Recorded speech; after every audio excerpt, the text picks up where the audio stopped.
বড় বড় আল্লাহর ওলিলা, চরমনায়ের পীর সাহেব, আগের পীর সাহেব, সারসিনার আগের পীর সাহেব, আড়াইবাড়ির পীর সাহেবরা মদের বিরুদ্ধে ওয়াজ করেছে। আমার নানা ভাই আড়াইবাড়ির পীর সাহেব, উনি মদের বিরুদ্ধে ওয়াজ করতে করতে মরে যাবে, কিন্তু মদ মরবে না। আমি আজহারি মদ আর সুদের বিরুদ্ধে ওয়াজ করতে করতে আমিও মরে যাব, কিন্তু সুদ মরবে না। কারণ আইন প্রতিষ্ঠা করে যেটাকে সমাজে চালু করা হয়, ওইটা ওয়াজে মরে না, ওইটা আরেকটা আইন দিয়ে দমন করতে হয়। চিল্লায় বলেন ঠিক কিনা? এজন্য কোরআনের পক্ষে আইন বানানোর জন্য মসনদে, সংসদে কোরআন ঢুকানোর দরকার আছে না নাই? ওয়াজ দিয়ে সুদ মরে না, মদ মরে না। মদ মারতে হলে কোরআনকে মসনদে বসাতে হবে। এজন্য বিশ্বনবী বললেন, ওয়াজআলনি মিন লাদুনকা সুলতানান নাসীরা, ও আল্লাহ আপনি আমারে ক্ষমতা দেন, যাতে ক্ষমতা পেয়ে কোরআনের রাজকে আমি সমাজে চালু করে দিতে পারি। ঠিক কি না? এজন্য আল্লাহ বললেন, ওয়ারাআইতান নাসা ইয়াদখুলুনা ফি দীনিল্লাহি আফওয়াজা, ও নবী আপনি দেখবেন আপনারা যখন আমি ক্ষমতার মসনদে বসাবো, ক্ষমতার চেয়ারে বসাবো, আর ওই ক্ষমতা দিয়ে যখন আপনি কোরআনকে এস্টাবলিশ করবেন, লোকজন দলে দলে ঢলে ঢলে বাঁধ ভাঙা জোয়ারের মতো কালিমা পড়ে পড়ে সবাই মুসলমান হয়ে যাবে। ঠিক কিনা? কোরআনের এই অগ্রযাত্রা, ইসলামের এই অগ্রযাত্রা পৃথিবীর কেউ ঠেকাতে পারবে?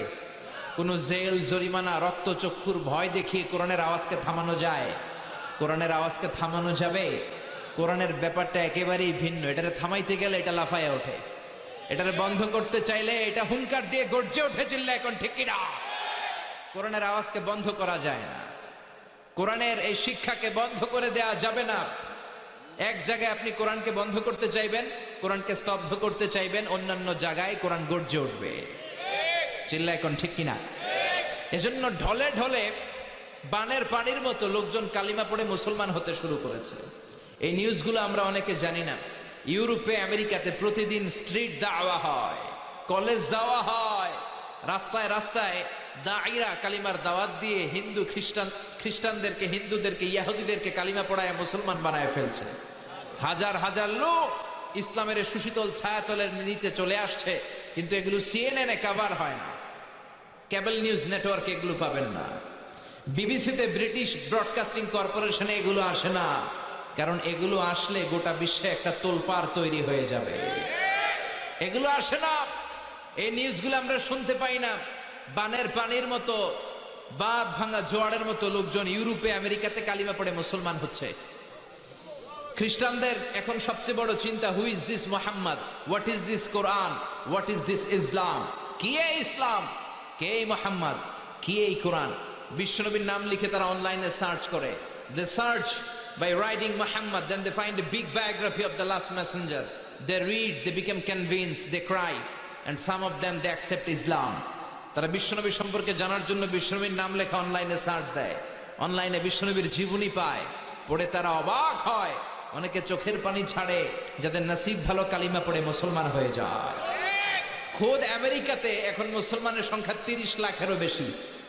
হাজার হাজার মসজিদ হচ্ছে আমেরিকায়। ইউরোপিয়ান সোসাইটিতে মুসলমানদের অবদান দিনকে দিন বাড়ছে।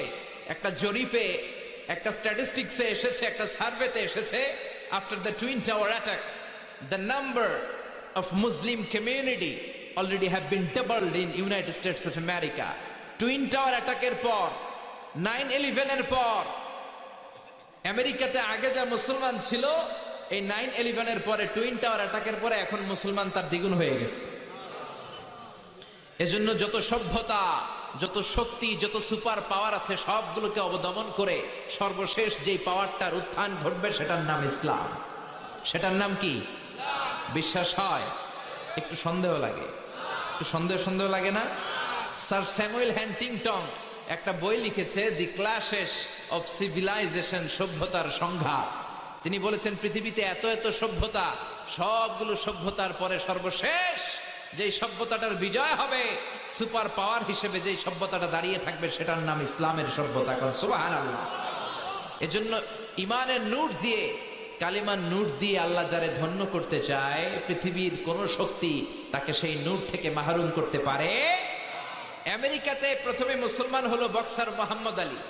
আপনি ইন্টারনেটে Muslim community in United states of America দিয়ে সার্চ দিলে এদের নামগুলো পাবেন। কি পরিমাণে সেলিব্রিটিরা আমেরিকাতে মুসলমান হয়েছে। তিনি 60-এর দশকে মুসলমান হয়েছে, ইন্তেকাল করেছে 2016 সালে। এরপরে মুসলমান হয়েছে নীল আর্মস্ট্রং, যিনি প্রথম চাঁদে গিয়েছিলেন। এডুইন অলড্রিন আর মাইকেল কলিন্সকে নিয়ে চাঁদে নেমে দেখে চাঁদের এই মাথা থেকে ওই মাথাটা ফাটা। পৃথিবীতে এসে বিশ্বনবীর জীবনী পড়ে জানতে পেরেছে বিশ্বনবী আঙ্গুলের ইশারায় চাঁদকে 2 ভাগ করেছে। এই ঘটনা জেনে সে কালিমা পড়ে মুসলমান হয়েছে। তার মুসলমান হওয়ার পরে আমেরিকাতে মুসলমান হওয়ার হিড়িক লেগেছে। দলে দলে সেলিব্রিটিরা কালিমা পড়তে লাগলো। মুসলমান হলো ফ্রান্সের বিখ্যাত সার্জন ডক্টর মরিস বুকায়েলি। ফ্রান্স তার বাড়ি, তার মানে ইউরোপে, পুরো ইউরোপ কেঁপে গেল। তিনি তার নাম রেখেছেন কনভার্টেড মুসলিম হিসেবে সুলাইমান। এরপরে এরকম শত শত সেলিব্রিটি, পাকিস্তানের ক্রিকেটার ইউসুফ ইওয়ানা কালিমা পড়ে মুসলমান। টনি ব্লেয়ারের আপন শালী লরেন বুথ একজন মিডিয়া কর্মী, কালিমা পড়ে মুসলমান। নেলসন ম্যান্ডেলার আপন নাতি, দক্ষিণ আফ্রিকার প্রেসিডেন্টের নাতি, কালিমা পড়ে মুসলমান। পপ স্টার আমেরিকার মাইকেল জ্যাকসন কালিমা পড়ে মুসলমান। ইন্ডিয়ার তামিল নায়িকা মানুকি রেহা মারাতিরাজ কালিমা পড়ে মুসলমান। সুবহানাল্লাহ কইবেন না? নাম রেখেছে রাহিমা। এরকম হাজার হাজার লোক কালিমা পড়ে মুসলমান হয়ে যাচ্ছে।